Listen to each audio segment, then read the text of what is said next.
Un mot pour vous, vous qui nous suivez chaque semaine sur Pause. Merci. Merci d'être toujours plus nombreux tous les vendredis, que ce soit sur les plateformes d'écoute ou sur YouTube.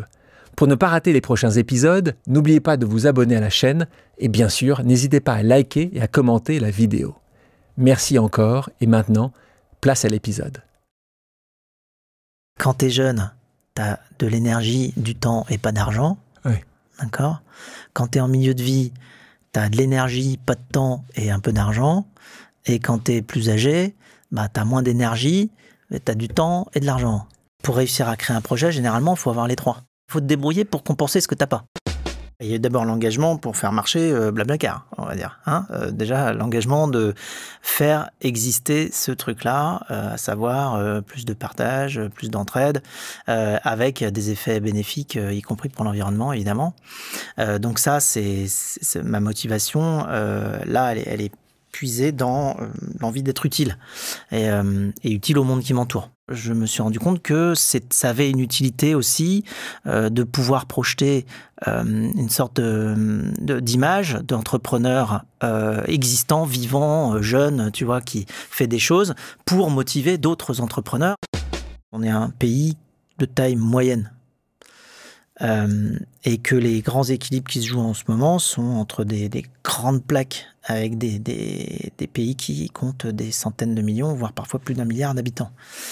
Enfin, des zones. Tiens, si on parle de la Chine, c'est plus d'1 milliard. Les États-Unis, c'est 300 millions. Et donc, si on veut pouvoir, nous, tirer notre épingle du jeu sur ce grand échiquier-là, il faut trouver les moyens de se fédérer. Bon, bah là, je pense que c'est un peu le moment de faire Europe, quoi. Bonjour à toutes et à tous, je suis Alexandre Mars et vous écoutez Pause, le podcast où on prend le temps. Le temps de comprendre comment rendre l'impossible possible en explorant les parcours exceptionnels de mes invités. Qu'ils soient artistes, chefs d'entreprise, entrepreneurs sportifs ou encore activistes. Résilience, succès, inspiration, ils se dévoilent le temps d'une pause. Soyez les bienvenus. Il a su transformer une idée simple en un service qui a changé notre façon de voyager et d'envisager le partage. Visionnaire, leader, entrepreneur engagé, il est l'un de ceux qui ne se contentent pas de rêver le futur. Il le construit. Le temps d'une pause, on plonge dans les coulisses de son parcours, ses défis, ses succès et ses idées pour faire bouger les lignes. Salut, Frédéric Mazella. Salut, Alexandre Mars. Tu vas bien ? Je vais bien, jusqu'ici. Je t'ai rarement vu dire que ça allait pas bien. C'est une posture parfois que tu dois toujours prendre ? Non, c'est parce que je pense que j'ai une nature déjà assez optimiste. Et puis, il y a aussi autre chose, c'est que dès que je sens, alors justement, du fait de cette nature assez optimiste, dès que je sens que, par exemple, je commence à avoir des idées moins positives, je dors. En fait, c'est très très simple. Ah, toi, tu shut down et tu... Je shut down et je vais dormir.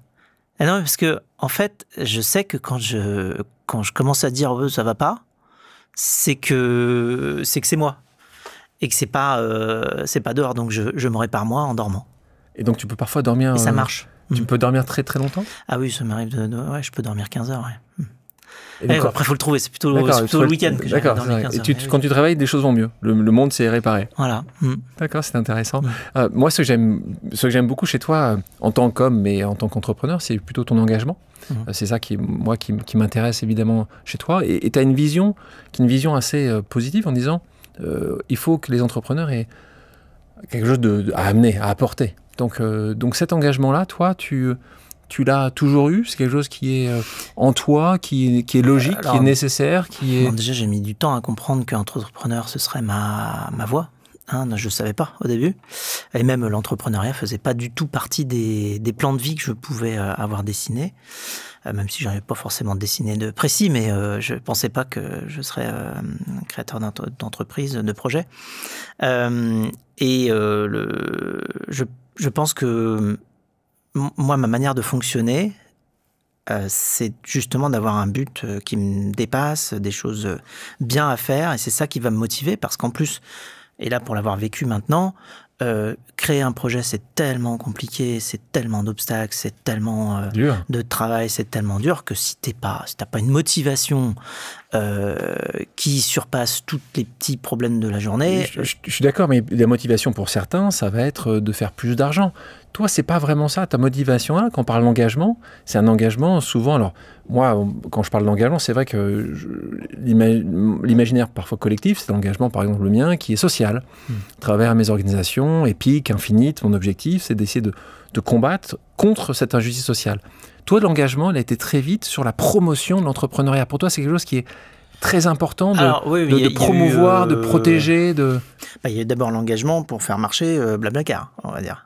Déjà, l'engagement de faire exister ce truc-là, à savoir plus de partage, plus d'entraide, avec des effets bénéfiques, y compris pour l'environnement, évidemment.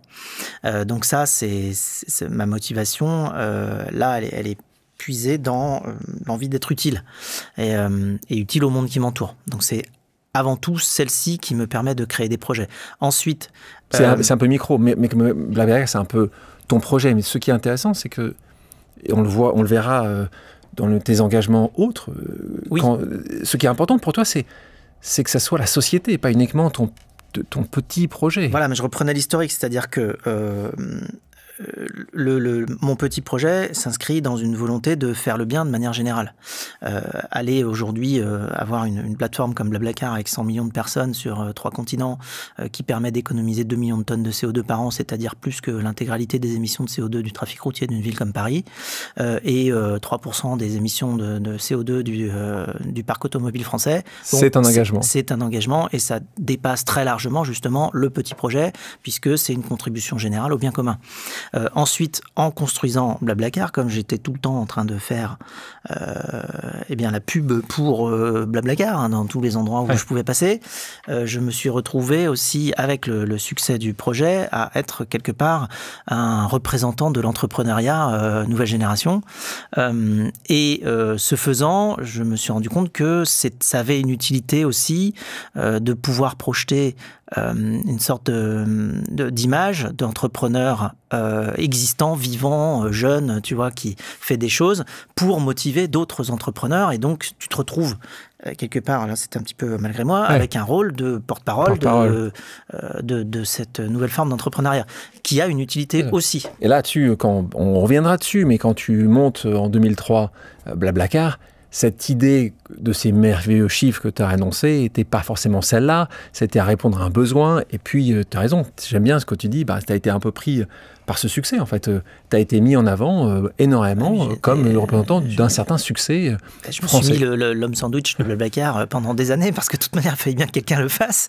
Donc, et ensuite, voilà, tu te retrouves dans la situation de devenir représentatif d'autre chose. On parle d'engagement, moi ça m'intéresse énormément. Est-ce que tu penses que toi, les entrepreneurs, doit forcément être engagé? Est-ce que tu penses qu'il y a un moment où il faut être engagé? Est-ce que tu penses que tu peux être engagé dès le premier jour? Est-ce que tu penses qu'il faut d'abord survivre, d'abord réussir à payer les salaires et puis l'électricité? Cet engagement, toi, tu le vois comme une obligation? Je pense que la base, c'est que les entrepreneurs, justement, manifestent leur liberté. Donc, ils font ce qu'ils veulent. Ensuite, moi, pour me motiver, c'est ça. C'est-à-dire qu'effectivement, je ne saurais pas être entrepreneur autrement. C'est-à-dire que je n'arriverais pas à trouver les raisons de me lever le matin, puis tu as vu, je dors pas mal, pour aller faire autre chose qu'essayer d'être utile et contribuer au bien commun. Après, que d'autres entrepreneurs trouvent d'autres sources de motivation, très bien. Et il y a 3 types d'entrepreneurs. Il y a des entrepreneurs qui vont être motivés par le lifestyle, c'est-à-dire j'ai plus de patron et je fais ce que je veux. Très bien, sauf qu'en fait, il y a un moment, il faut quand même beaucoup bosser pour que ça marche. C'est une fausse liberté. C'est une fausse liberté. En fait, on y croit, mais on n'y croit pas longtemps. Il y aura toujours quelqu'un. Il y a des entrepreneurs qui sont motivés par le succès, l'argent ou les chiffres qui grandissent. Ou voilà. Bon, très bien, c'est une motivation aussi. Et il y a des entrepreneurs qui sont motivés plus par quelque chose de mission qui les dépasse largement et une contribution peut-être plus large, et je pense que je suis dans cette 3e catégorie. Tu mettrais où notre camarade Elon Musk dans ces catégories? Je pense qu'il il se fixe des missions. Il est dans la catégorie mission. Après, il aime bien quand même empiler du cash. Être l'homme le plus riche au monde. Mais c'est pas ça son objectif premier. Gagner le plus d'argent, je pense. Non, je pense que quand tu te fixes d'aller sur Mars ou des choses comme ça, t'es plutôt en mode mission. Mais voilà, après, faut quand même composer. Ça inspire quoi aujourd'hui un Musk qui prend position pour beaucoup de sujets, qui utilise un réseau qu'il a acheté très cher, parce qu'il a acheté X, beaucoup d'argent. Là, on est à la limite de la liberté, on est dans l'ingérence, mais après, c'est autre chose. C'est-à-dire que oui, être libre et essayer de façonner une partie du monde tel qu'on a envie de le faire demain, d'accord, mais faut quand même justement que ça fasse le bien pour tout le monde et donc on n'a pas forcément à aller donner des leçons à tout le monde. Et justement, en parlant de ça, tu penses qu'il y a quand même un rôle où il manquerait des entrepreneurs dans les gouvernements ? Tu penses que là, c'est ce qui est en train de se passer, puisque les gens l'ont suivi, il se passe que le président élu Trump a demandé à Elon Musk de prendre une grande partie d'une mission importante qui va être d'essayer de faire mieux fonctionner les administrations. Toi, tu penses que c'est louable, il y a quelque chose qu'il faudrait faire là-dessus? Tu penses qu'on pourrait tout à fait imaginer quelque chose comme ça ici? Toi qui as passé du temps avec les politiques? Je pense que ce n'est pas forcément lié seulement à l'entrepreneuriat. Je pense que c'est lié à l'efficacité naturelle et nécessaire de toutes les entreprises qui peut être appliquée justement à des administrations. Ça, c'est sûr dans la mesure où, quand on est une entreprise et qu'on n'a pas un pouvoir entre guillemets infini à aller simplement avoir un modèle économique ultra fiable et prévisible qui s'appelle la taxe, qui est le privilège justement des États, eh bien on doit réfléchir autrement. C'est-à-dire qu'on doit réfléchir en étant frugal en permanence parce que on sait que d'une part, on sait qu'on ne doit l'équilibre de son projet qu'à deux choses. Un, la satisfaction de nos clients et deux, la frugalité de nos dépenses. Et ces deux choses qui sont des boussoles incroyablement forte, efficace et saine dans toute entreprise et qu'il faut trouver les moyens de réintroduire dans le service public. Dans le service, dans tout le service public et dans le système administratif. Sauf que quand on n'a pas forcément moyen de mesurer ou qu'on ne fait pas forcément la démarche d'aller mesurer ces indicateurs-là, le premier étant la satisfaction de toute la population servie et le deuxième étant l'efficacité de ses dépenses, forcément on arrive dans des endroits où on est beaucoup moins efficace et à ce moment-là, l'efficacité et la rationalité de gestion d'une entreprise peut s'avérer une bonne chose. Une bonne chose. Donc tu penses que Musk, pas une mauvaise chose qu'il essaye de démontrer quelque chose. Tu penses qu'il va réussir à quelque chose ou pas? Il va réussir à quelque chose, je sais pas quoi. Qu'est-ce qu'il va faire? Non, là, c'est imprévisible. C'est imprévisible. Mais tu as deux personnes imprévisibles, c'est quand même intéressant.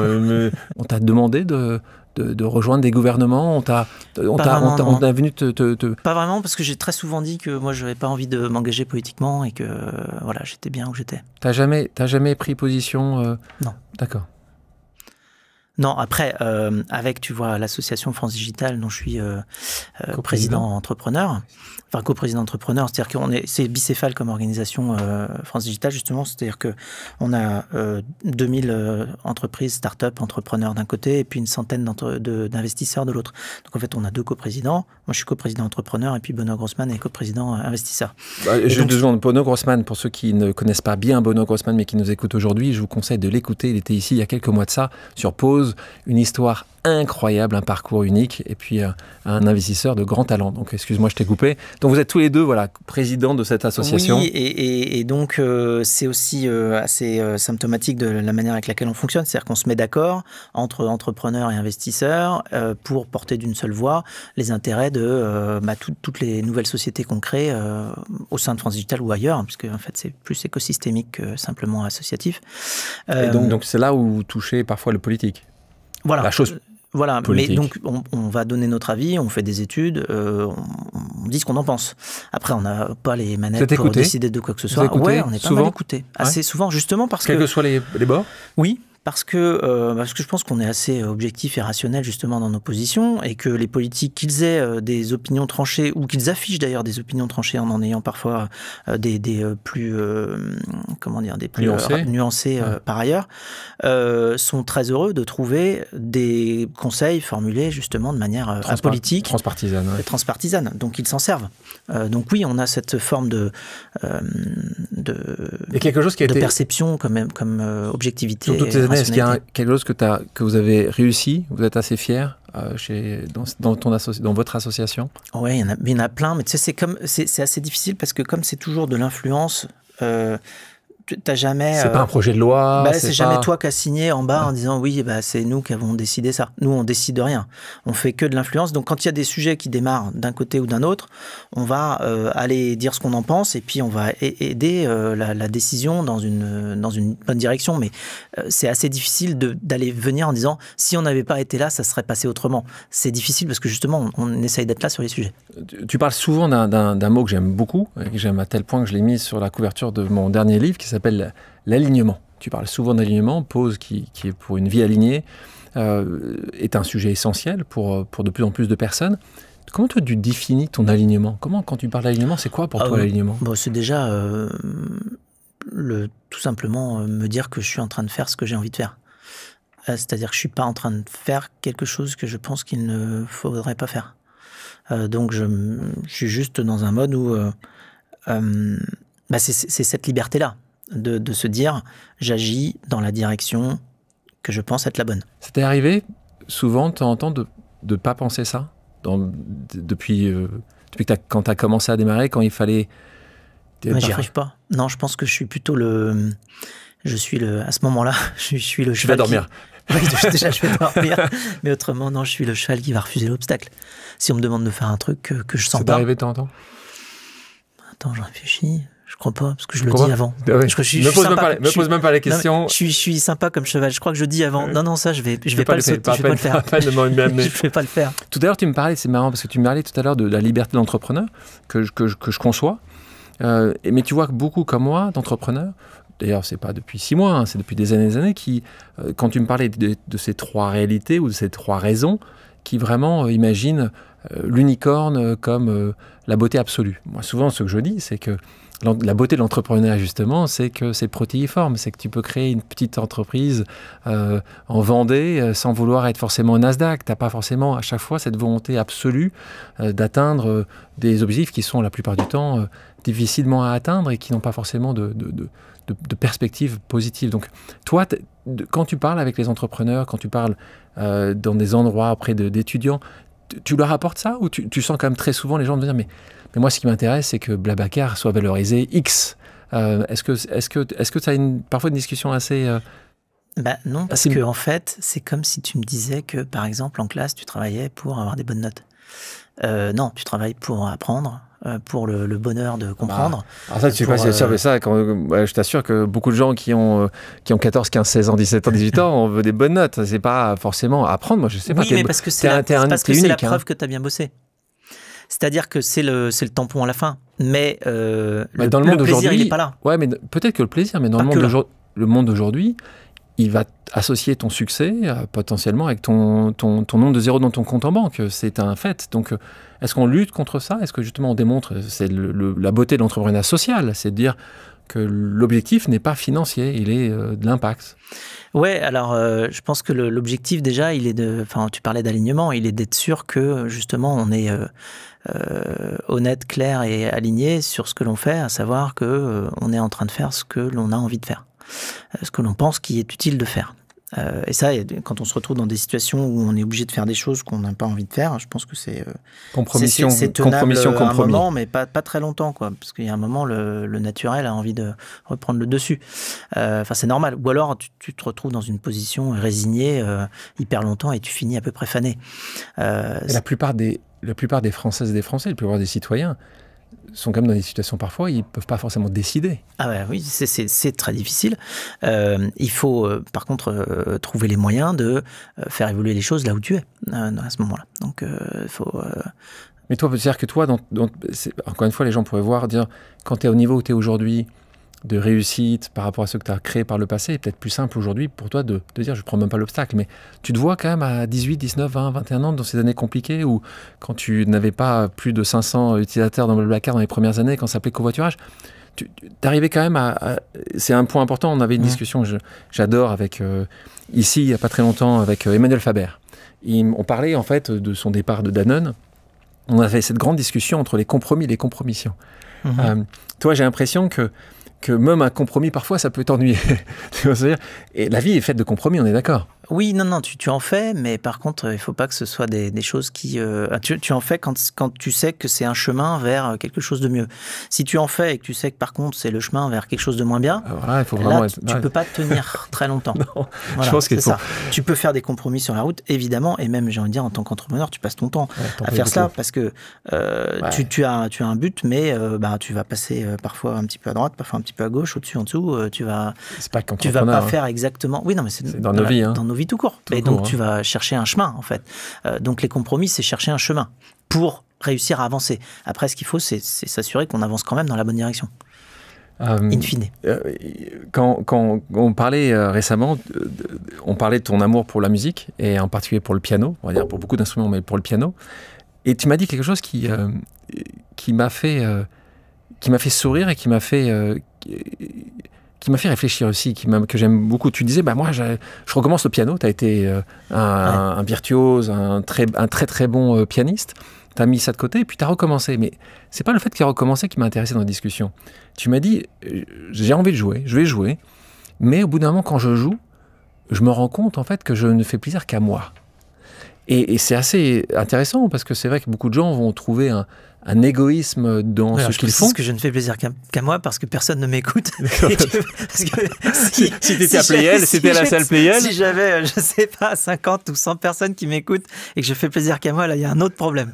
Mais d'accord.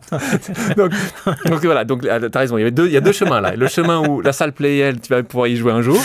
Oui, mais là, effectivement, si je fais plaisir qu'à moi, j'y jouerai jamais. Mais tu disais que justement ce côté était un peu en train de dire, mais si ça n'intéresse qu'à moi, et ça me fait penser à Jacques Attali, qui disait quelque chose qui a été très repris dans une pause qu'on a eue récemment, qui a été reprise et qui a été sur les réseaux pas mal bousculée, parce qu'il dit en fait, je ne cherche pas à être heureux, je ne cherche qu'à être utile. Qu'est-ce que tu penses de ça, toi ? C'est marrant, j'ai jamais formulé comme ça. Moi, en fait, être utile me rend heureux. Donc, de toute manière, si tu veux, c'est quelque part un alignement complet. Donc, je sais que quand je me sens utile, je me sens heureux. Voilà. Et effectivement, quand à l'inverse, je prenais l'exemple du piano, mais jouer du piano, c'est vraiment un plaisir. Alors, c'est un plaisir immense. Mais je me dis, c'est utile à personne d'autre qu'à moi. Donc, est-ce que ça me rend vraiment heureux ? Alors, ça me rend heureux parce que ça me fait vibrer la colonne vertébrale. Ouais. Ça fait des sensations. La musique, ça fait des sensations incroyables. C'est un peu ce qui nous connecte presque à l'univers. Enfin, tu vois, c'est universel justement. La musique, ça parle à tout le monde et c'est fabuleux pour ça. Enfin, je trouve que ça nous fait voyager. Mais effectivement, c'est un plaisir qu'on peut partager. C'est pour ça aussi que, tu vois, il y a des concerts où parfois tu as 80 000 personnes qui partagent en même temps une émotion, une sensation, et c'est magique. Mais c'est vrai que quand toi, tu joues tout seul dans ton coin, tu te dis, je suis utile à personne. Mais c'est marrant parce que ça me fait penser à quelque chose que moi, tu vois, il y a 9 ans de ça, quand j'ai démarré une organisation qui s'appelle EPIC, à l'époque, à ce moment-là, je voulais être travailleur social. Et quand je regardais ça, en fait, j'ai eu une discussion avec quelqu'un que j'aime beaucoup aux États-Unis qui m'avait dit, mais travailleur social, ton utilité sera certainement plus faible en nombre que si tu restes sur ce sujet que tu connais bien, qui s'appelle l'entrepreneuriat, et que tu deviens entrepreneur social. Et c'est pour ça que j'ai monté EPIC à ce moment-là. Et en effet, au bout de quasiment 10 ans, c'est quasiment 2 millions de personnes qui ont vu leur vie transformée, alors que si j'avais été travailleur social, ça aurait été quelques centaines. Ma question pour toi, c'est à quel moment, à quel nombre, est-ce que tu as mis un nombre derrière ? Quand tu joues, si par exemple tu jouais à moi et si j'étais heureux, est-ce que ça te suffirait ou pas ? Oui, tout à l'heure tu me disais 80 ou 100 personnes. Est-ce qu'il y a un moment où ça peut être juste ton épouse, tes 2 enfants ? Est-ce qu'il y a un truc qui est suffisant ou est-ce que il faut que ça soit beaucoup ? Là, tout à l'heure, tu me parlais de Blablacar, tu me dis, tu es 3 continents, je sentais, toi, tu étais fier de ce que vous avez créé avec l'équipe. Mais est-ce que ça aurait été suffisant de le faire déjà bien en France ? C'est une notion d'optimum d'efficacité de l'énergie investie. C'est-à-dire que... On voit le matheux, ça y est, le matheux est arrivé. J'ai envie l'homme de physique. D'être à l'endroit où je peux apporter le maximum de valeur ajoutée. Et d'ailleurs, ça explique la création de mon nouveau projet, Abdift. C'est-à-dire que, je vais te parler de la raison pour laquelle j'ai créé ce projet. C'est un jour, j'étais justement devant les locaux de Blablacar et il y avait la marche du climat qui partait d'Opéra et qui allait à République. Et je vois passer des jeunes de 20 ans avec des panneaux sur lesquels était écrit « Quand je serai grand, je voudrais être vivant ». Alors déjà, je me suis dit, ça c'est quand même du slogan, hein. Ils sont beaux au marketing. Et surtout, tu te dis, bon, alors attends, là, on a des jeunes de 20 ans, ils savent même pas, ils se demandent même s'ils vont être vivants plus tard. Tu vois, le niveau d'espoir est tombé quand même assez bas. Et si tu compares ça à ce qui a pu se passer dans d'autres mouvements sociaux, tu reprends mai 68 ou quoi, il y avait des beaux slogans, mais enfin, c'était pas ça. C'était pas, on n'a pas l'espoir de vivre. Là, c'est, on n'a pas l'espoir de vivre. C'est quand même grave. Et là, moi, face à ça, après, c'est une réaction, je pense, assez normale. Je me dis, mais qu'est-ce que je peux faire pour essayer de donner l'espoir ? Comment je peux contribuer moi, à ça? Comment je peux être utile? Comment je peux améliorer cette situation-là? Et donc là, tu viens assez vite sur la liste de... Tu te dis, bon, qu'est-ce que je sais faire? Qu'est-ce que je peux faire? Comment je peux être utile? Et moi, en tant qu'entrepreneur, avec ce que j'ai appris, ce que je sais faire, qu'est-ce que je peux construire? Et alors, la première chose qui m'est venue à l'esprit, c'est de trouver une manière de faire en sorte qu'au lieu de simplement avoir le désespoir de se dire je risque de pas être vivant, donner à tout le monde un moyen d'agir. Parce que agir, non seulement ça rend heureux, mais en plus, évidemment, ça fait progresser les choses. Donc, de toute manière, tu as deux solutions quand tu es face à quelque chose d'aussi désespérant que ça. C'est soit tu t'assois et tu pleures, soit tu te retrousses les manches et tu agis. Et moi, je suis plutôt dans la deuxième catégorie, évidemment. Et donc, je me suis dit, qu'est-ce que je peux construire, moi, en tant qu'entrepreneur, pour essayer de répondre à ça? Et c'est de là qu'est partie ma volonté d'aller sortir un nouveau projet qui s'appelle aujourd'hui Dift, qui est justement un moyen d'action qui envoie beaucoup d'argent dans les associations qui luttent contre à peu près tout, les dérèglements que notre société peut occasionner, du social à l'environnemental, en passant par la santé. Aujourd'hui, au bout de la deuxième année, quelles sont les métriques? Tout à l'heure, tu me parlais des métriques de Blablacar après 20 ans. C'est quoi les métriques de là, Dift? justement, on a donc 350 entreprises clientes qui ont déjà utilisé le Dift pour les distribuer à leurs clients ou à leurs collaborateurs ou à leurs partenaires. On a financé un peu plus de 200 associations et on leur a reversé, enfin on a aiguillé à peu près 10 millions d'euros. Voilà, donc ça commence à être des chiffres significatifs, surtout pour une existence aussi courte. Et toi, ton objectif, c'est 1 milliard, c'est ça, hein? Oui, parce qu'il faut bien fixer un objectif. T'aurais dû mettre 10 milliards.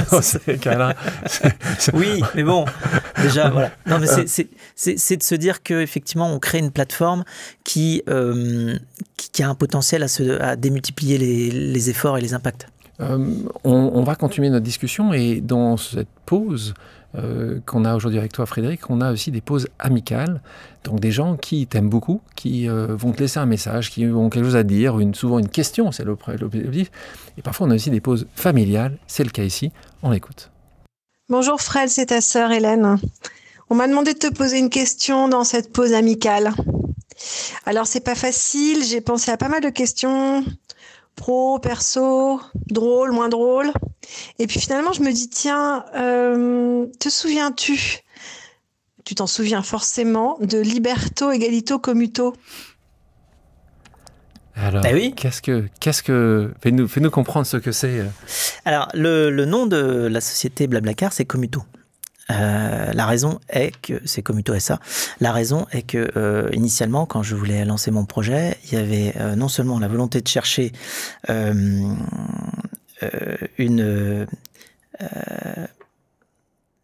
nom qui puisse marcher de manière internationale, et donc assez vite tu te portes vers deux catégories de noms qui sont soit les noms latins grecs, soit les noms anglophones, pour que ça puisse aller très très loin et que ce soit compréhensible dans plein de pays. Il se trouve que commuto, commutare en latin, ça veut dire échanger un service pour en obtenir un autre. Et donc initialement, quand j'avais eu l'idée de Blablacar, donc de l'échange de services pour faire du covoiturage, je m'étais dit, on va créer quelque chose d'en fait beaucoup plus large, où ce sera de l'échange de services, un petit peu comme il y avait eBay pour l'échange de biens. Là, on crée de l'échange de services. Donc, par exemple, je te donne un cours d'anglais et tu me coupes les cheveux. Je vais tailler ta haie et toi, et quelqu'un d'autre m'emmènera, je sais pas où, faire un Paris-Vendée en covoiturage. Et donc, je me disais, on va pouvoir créer un environnement dans lequel on crée des nouveaux services. Oui. Et donc, ce mot-là venait parfaitement fonctionner. Commuto, donc en latin, je répète commuto, commutare, qui veut dire échanger des services en latin, qui a donné d'ailleurs en anglais commuting. Donc c'était commute au sens de, tu sais, to commute, c'est aller d'un endroit à un autre en anglais. Et donc ensuite, pour symboliser tout cela, j'avais fait une tagline qui justement reprenait à la fois les valeurs de la France, mais aussi qui se mettait avec Commuto, et donc ça faisait Liberto, Egalito, Commuto pour venir avec. Et dans ce grand système de Commuto, je prévoyais d'avoir une monnaie pour faire cet échange de services qui s'appelait les mutos.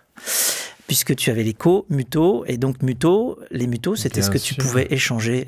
Et puis ça vient du latin, tu vois. Il ne faut pas être trop intelligent parfois, en fait, c'est ça que ça veut dire. Voilà, non, mais ça marchait très bien commuto. Mais Liberto, j'adore. Et ça, donc ça, c'est au tout début. Donc ça, on est au début. Et donc merci Hélène pour cette question. Non, c'est génial. Pourtant, je connaissais un certain nombre de sujets sur Blabla.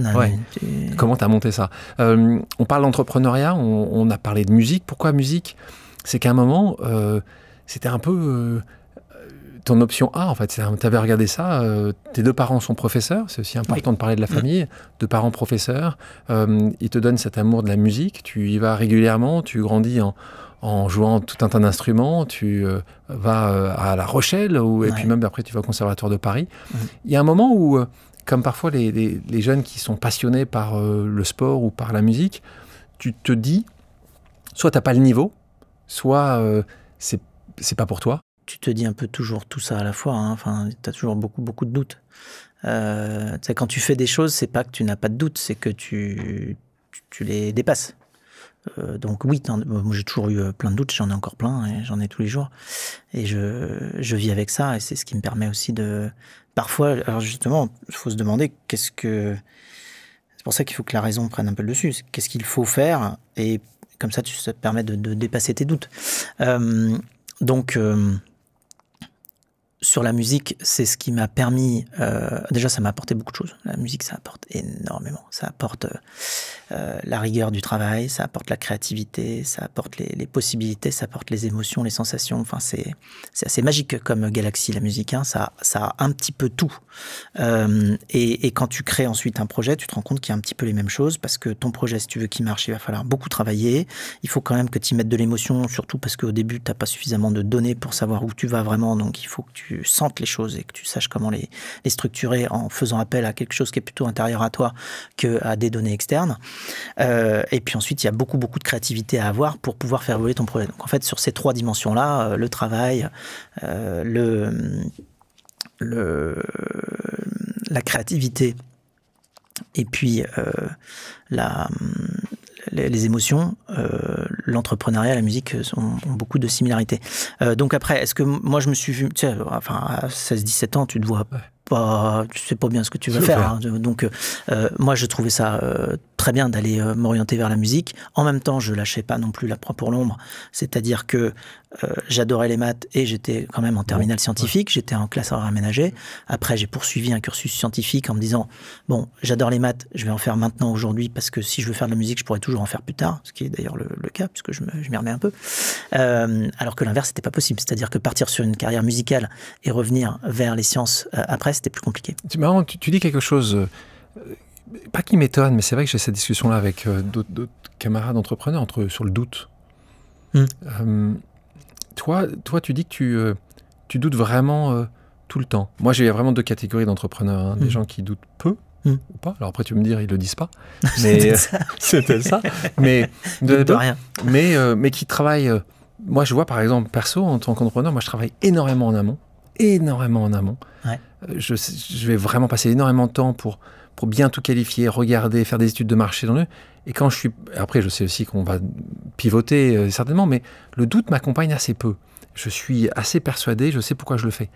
Et puis, tu as l'autre partie qui aime, toi, douter. Comme ça les permet de progresser et de se changer. Les deux se changent, mais d'une manière différente. Parfois, c'est un peu avant, d'autres, c'est pendant. Toi, tu vois vraiment ça aussi? Toi, tu es plutôt dans cette catégorie, continuellement, tous les jours, douter, poser des questions? Ouais, alors j'essaie de préparer beaucoup aussi, mais j'essaye surtout de ressentir mes doutes et de ne pas les ignorer, parce que je pense qu'ils m'apprennent des choses aussi. Les doutes, ils t'apprennent quelque part à naviguer dans un champ d'iceberg et à pas justement te prendre les icebergs. Tu parlais tout à l'heure du travail. et tu n'as jamais vraiment lâché le travail, on peut le voir, hein, parce que tu fais des études, on peut dire, de grande qualité, parce que tu fais maths sup, maths spé, tu fais normal, et puis tu termines tes études par partir aux États-Unis, parce que tu fais certainement une des plus célèbres écoles au monde, qui s'appelle Stanford là-bas. Toi, c'était essentiel, les diplômes. Est-ce que tu as été extrêmement poussé? Alors c'est vrai, quand tu as deux parents professeurs, mathématiques, c'est ça? Ouais, mon père prof de maths et ma mère prof de français. Oui, donc tu as quand même, t'es un peu l'enclume et le marteau, là, tu peux pas faire vraiment de choses, mais ils t'ont beaucoup poussé. Et là, en particulier pour les parents qui nous écoutent? Je pense qu'ils m'ont plus donné envie que poussé. Ouais. Comment donner envie? Alors ça, il y a plein de parents qui vont être contents de savoir comment tu donnes envie ton enfant à aimer les maths. Alors moi, Ah bon? Ah non, mais moi j'adore les maths, ouais. Mais comment ils t'ont donné envie? Ils t'ont montré tôt les choses, Ouais, alors je me souviens par exemple que mon père me faisait compter en base 2 quand j'avais 4-5 ans. Déjà, tu vois. Base 2? Ouais. En base 2, tu sais, c'est qu'avec des 1 et des 0. Ouais. Donc c'était assez marrant. C'est très marrant, tu peux décomposer les chiffres. 2 en base 2, c'est 1, 0, c'est 10 en fait, puisque c'est la base 2. Alors, en base de 10, 10 c'est 10, mais en base 2, c'est 10. J'espère que tout le monde nous suit, hein, parce que moi, j'essaie de m'accrocher. 4, c'est 100, parce que c'est 2 fois 2. C'est comme 10 fois 10. Okay. Donc, tout ça paraît logique. 4, c'est 1, 0, 0. Donc, tu avais 5 ans. Ouais, quelque chose comme ça, ouais, 4-5 ans. Non, oui, bon, après, j'ai toujours aimé compter. J'ai toujours aimé compter, ça, j'aime bien. Mon père me raconte que quand j'étais petit, je comptais quand même toutes les gradations sur un mètre, tu vois, sur un mètre de couturière, quand même. Ok. Je m'entraînais à compter en partant de 0 jusqu'à 100 sur les gradations. Ah, tu aimais vraiment ça? Ah oui? Donc, justement, comment ils ont... Donc, tu penses que c'est toi qui aimais juste ça? Et comme tu étais très bon, ça arrive souvent, hein, tu sais, quand tu es très bon, souvent, tu continues à aimer. Ah oui, parce que tu as un plaisir de réussir. Ouais. Le plaisir de comprendre. Tu arrives à comprendre parce que tu as les outils précédents pour comprendre la suite. Donc, tu arrives à passer les niveaux. Tu as souvent été second, toi? Dans ces années-là? Oui, ouais, j'ai souvent été second. Troisième moins? Non, si, ou troisième, ou même... non... oui, je me souviens, une fois j'ai eu une note en dessous de la moyenne quand j'étais en 4e et je me souviens que ça a été très très dur. Mais après j'en ai eu plein. J'en ai eu beaucoup plus après. En maths plutôt, voilà, après les prépas. Non, mais c'est vrai que oui, bon, je me souviens qu'en terminale j'avais 19,5 de moyenne en physique. Ouais. Voilà, j'avais pas 20.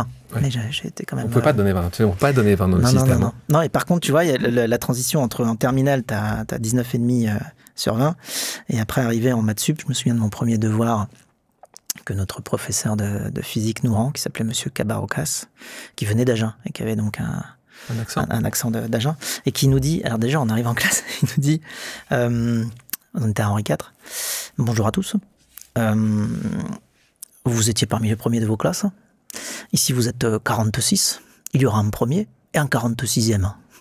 Donc déjà, il te met il te place. Il te place le décor, et après il te rend les copies. Et quand il nous avait rendu les premières copies, je me souviens très bien, il me rend ma copie, il me regarde, il me dit, tu sais, puis il les rendait dans l'ordre inverse, c'est-à-dire qu'il commence par les pires notes. Ouais. Puis après, donc tu pries pour que jamais ils disent ton nom. Ouais. Tu vois. Et donc, à un moment, mon nom vient. Combien, toi? T'étais combien? Et là, il me rend ma copie, et il me dit, Mazella, 2,25, 41e ex aequo. Et 2,25, et là il me regarde, il me dit j'ai tout compté. Tu sais, genre ne viens pas réclamer un quart de point, tu as 2,25 sur 20, ça doit te faire drôle parce que t'as jamais pris une tôle pareille. Et t'es 41e. Et 41e, ex aequo. Alors c'est un principe. Alors tu sais, c'est un principe. Moi, sur 46. J'ai souvent vu aux États-Unis. Moi, je sais que j'ai passé longtemps aux États-Unis, tu le sais. J'ai vu mes enfants aussi grandir là-bas et là-bas, les États-Unis, c'est un peu l'inverse. Tu penses que c'est un bon système, ce système de certaines prépas, que ce soit des prépas physiques, mathématiques ou générales, où globalement, si au départ on te bastonne pas pour montrer qu'en fait t'es pas bon, et en fait tu vois, le principe, c'est on va te faire toucher le fond. Et on espère que tu vas remonter à la surface.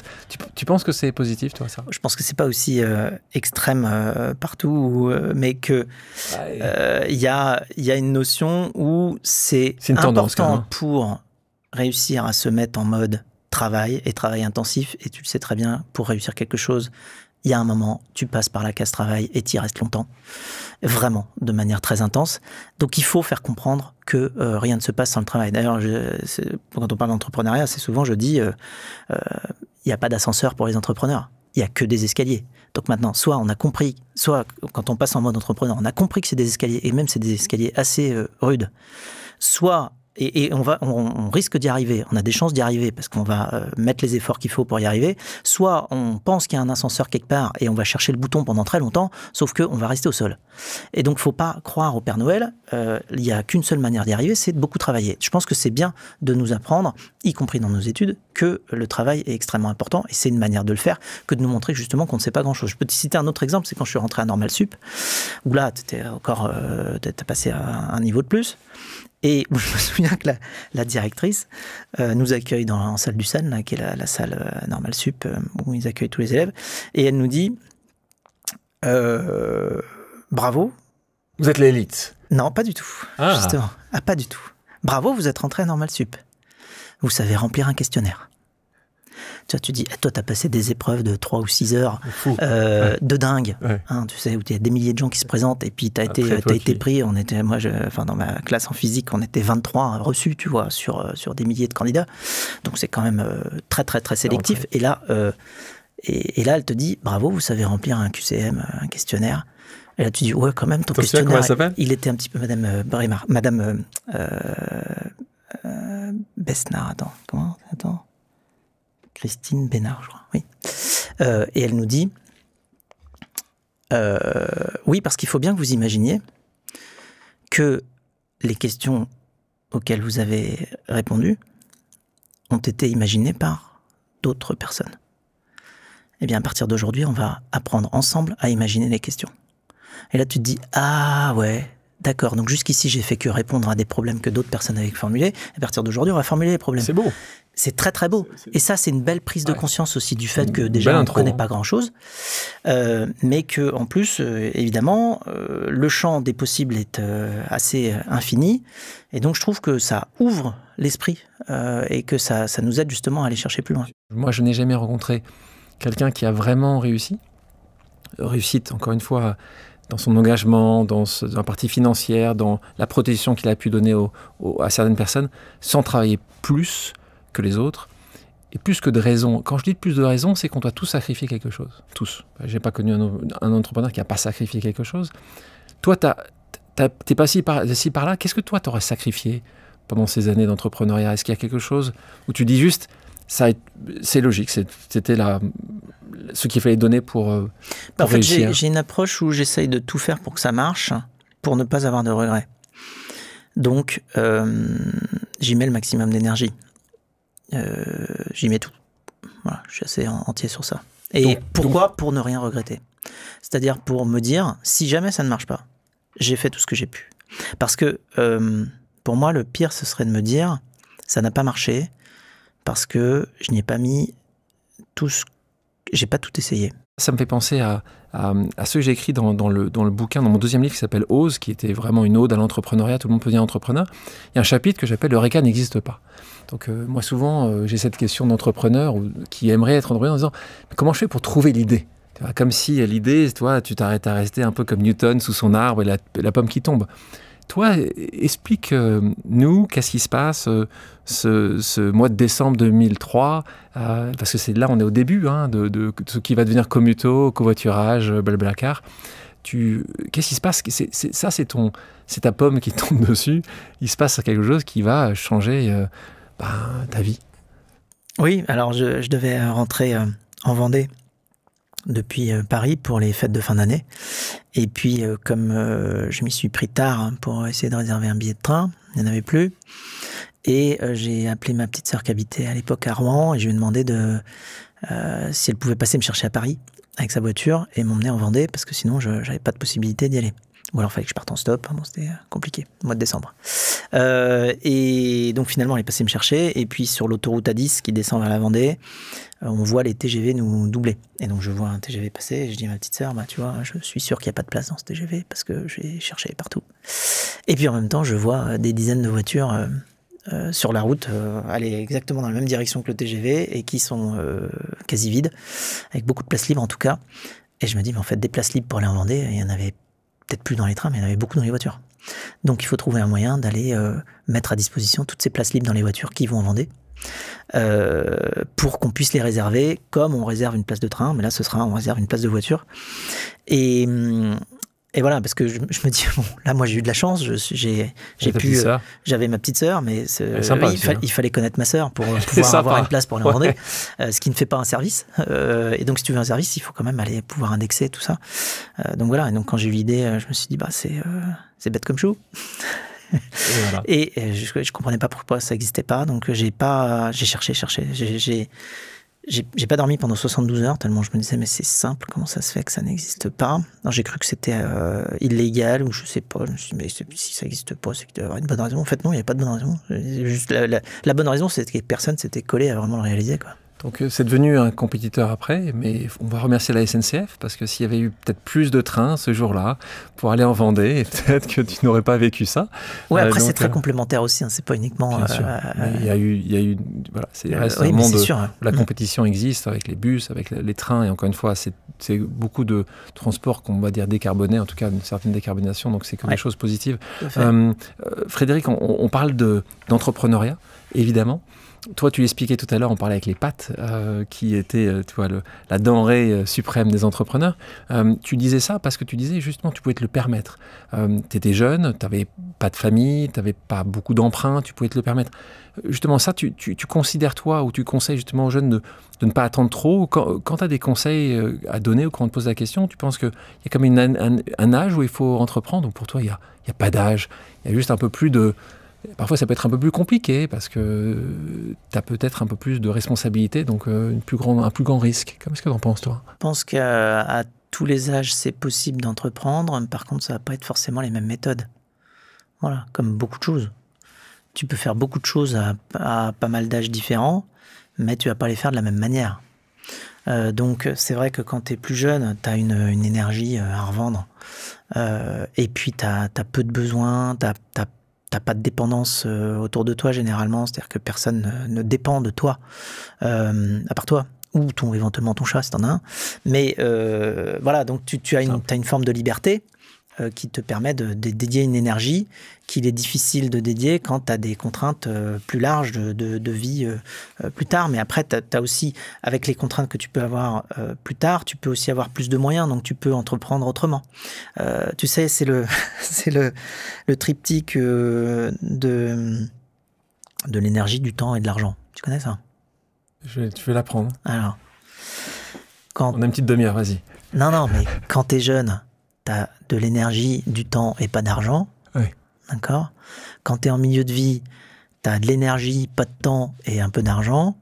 Et quand tu es plus âgé, bah, tu as moins d'énergie, tu as du temps et de l'argent. Voilà. Le problème, c'est que pour réussir enfin, quand on dit argent, c'est des moyens, mais pour réussir à créer un projet, généralement, il faut avoir les trois. La vie mal faite, c'est ça que tu veux dire? Il faut te débrouiller pour compenser ce que tu n'as pas. Justement, c'est quoi ton conseil, toi? Un jeune qui arrive, c'est quoi le conseil ultime que tu donnes à un entrepreneur? S'il y en avait un. De se trouver des compagnons de réflexion, et en général, ça s'appelle des cofondateurs, parce que tout seul, c'est trop dur. Pourtant, Blablacar, t'es parti tout seul. Ouais, mais j'étais toujours entouré de copains. Comme je te dis, je conseille. Enfin, je consulte beaucoup de gens autour de moi. Toujours, je leur pose plein de questions. Et tu dis plutôt, ayez des cofondateurs. Soyez pas seul.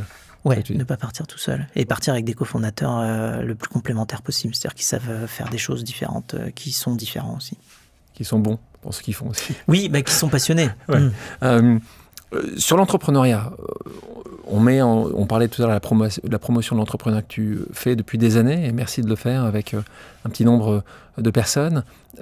Sur le fait que la France soit un pays d'entrepreneuriat ou d'entrepreneurs, ce que je considère évidemment, on a des talents incroyables, des ingénieurs, on a beaucoup de belles choses, mais on a un monde qui se complexifie avec des énormes bêtes, des géants américains, chinois aujourd'hui. Tu le vois encore bien, l'entrepreneuriat en France? Tu penses qu'on est capable de continuer à bien se développer, de réussir, d'avoir accès aux capitaux? Tu penses qu'il va falloir qu'on imagine d'autres choses? Alors là, on a quand même il y a un peu un changement d'échiquier là, actuellement, enfin, entre le mois de décembre et le mois de janvier, hein, enfin, là, très clairement. Donc déjà, il faut voir ce que ça veut dire. il y a des équilibres mondiaux qui, alors ça dépasse largement le domaine de l'entrepreneuriat. Hein. Donc forcément, l'entrepreneuriat est un petit bateau sur l'océan qui bouge. Comment ça va évoluer, c'est assez difficile à prévoir. Ce qu'il y a, c'est que on a des ressources de créativité et des ressources de travail très très grandes en France. On a aussi un pays qui est extrêmement bon pour nous mettre dans des situations de pouvoir réfléchir et penser à construire le futur. On a des conditions quand même de vie globalement dans le pays qui sont bonnes. Donc on a plein d'atouts. Après, il y a la dimension qu'il faut comprendre qu'on est un pays de taille moyenne.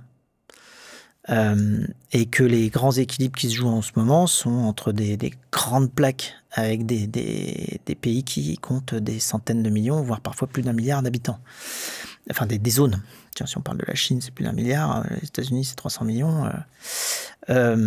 Et donc, si on veut pouvoir, nous, tirer notre épingle du jeu sur ce grand échiquier-là, il faut trouver les moyens de se fédérer, de se rassembler. Toi, t'es pro-européen, complètement. Toi. Je pense qu'il n'y a pas d'autre solution que de vraiment rassembler les forces ensemble pour, quelque part, de toute façon, c'est même un peu le sens de l'histoire, c'est-à-dire que c'est comme ça que se sont construites toutes les nations, c'est en réussissant à fédérer des populations ensemble pour faire des choses plus grandes.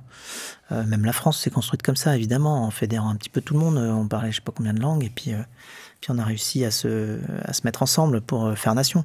Bon, là, je pense que c'est un peu le moment de faire Europe, quoi, c'est sûr. Hein. Enfin, c'est le moment depuis longtemps, mais là, c'est le vrai moment.